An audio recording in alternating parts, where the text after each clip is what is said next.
Shelach.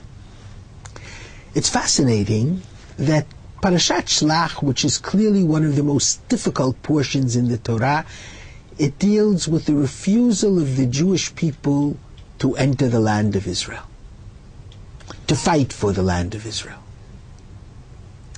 And it's not just that they were anti-Zionist. It's much more profound than that. They didn't want to work and fight for redemption. They wanted to relax. And in comparison to wars and the difficulties of a startup nation and creating a startup nation, they felt they were better off either returning to Egypt or remaining in the desert. What's strange is the conclusion of Parashat Shelach.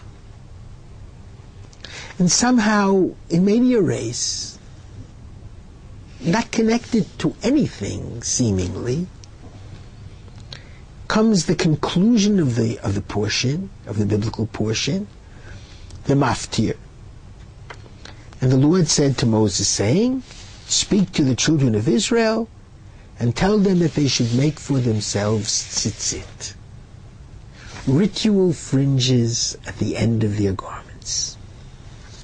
And they should place on the ritual fringes ptil tchelet, a thread of royal blue. And they should look at the tzitzit and be reminded of all of the commandments of the Torah." What does the mitzvah, the commandment of tzitzit, have to do with the portion that deals with the scouts and the sin of the scouts and their refusal to come to the land of Israel? And I'd like to explain the nature of their transgression, because it is a very profound transgression, one that may even be understandable, but one for which we are guided by God. And the tzitzit is an important reminder so that we never fall into the dregs of committing such a transgression again.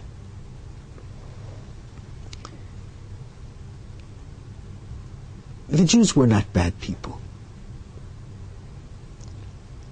but they had just experienced 210 years of slavery. And you know the worst thing about a slave? He thinks he deserves to be subjugated. Just like the beaten woman thinks she deserves to be beaten.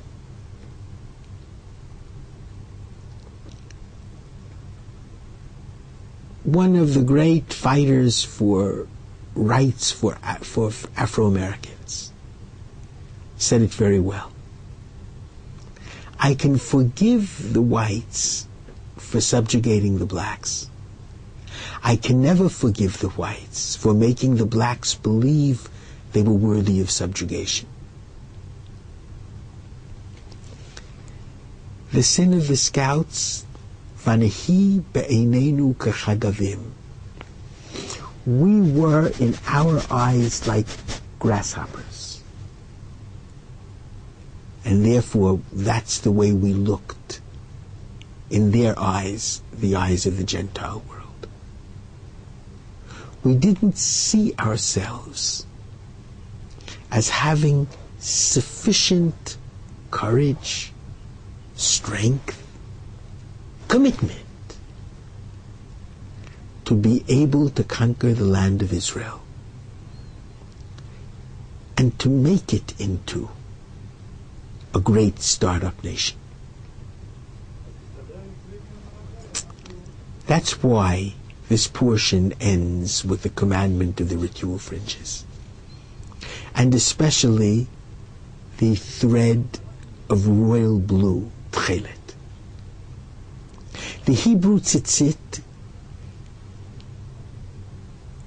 comes from the smaller word tzitz, which was the special headgear that the high priest wore, also tchelet, royal blue, written on the forehead of of the high priest, upon this headgear, turban, were the words Kodesh Lashem, sacred unto the Lord.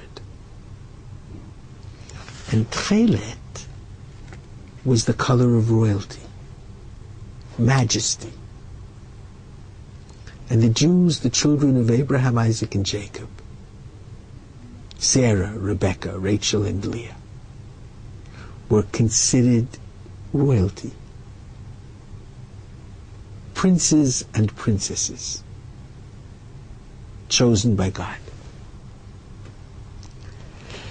The Jews forgot their majestic forebears.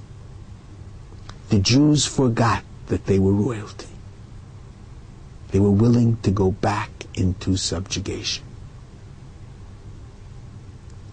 And that, for a people whose task is to become a sacred nation and the kingdom of priest teachers to all of humanity, to such a nation with such a calling, feeling worthy of subjugation means sacrificing one's mission as priest teachers to the world. Not fulfilling what we are supposed to fulfill is perhaps the greatest transgression of all. And losing faith in oneself as a Jew is therefore an egregious sin. Shabbat Shalom.